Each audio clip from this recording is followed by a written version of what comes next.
How to change currency on Ryanair. What's up everyone, welcome back to the video. In this tutorial I'm going to be showing you guys how you can easily change the currency you have on Ryanair's. So the first thing you want to do is head over to your browser and then search for Ryanair.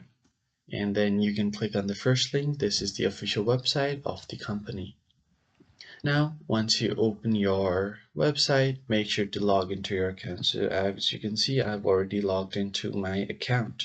So if I head over to my account, I can see all of the details of my account and all of my bookings, requests, and everything. So in order to change your currency, what you have to do is go to your home screen first.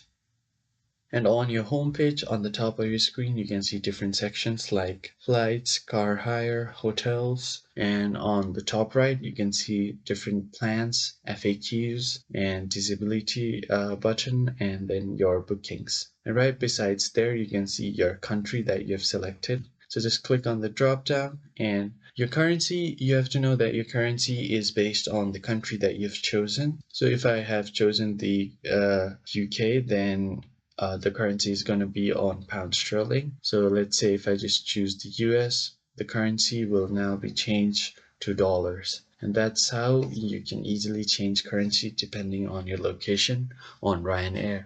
If you found the video helpful, like and subscribe. I'll see you guys on the next video. Thank you for watching.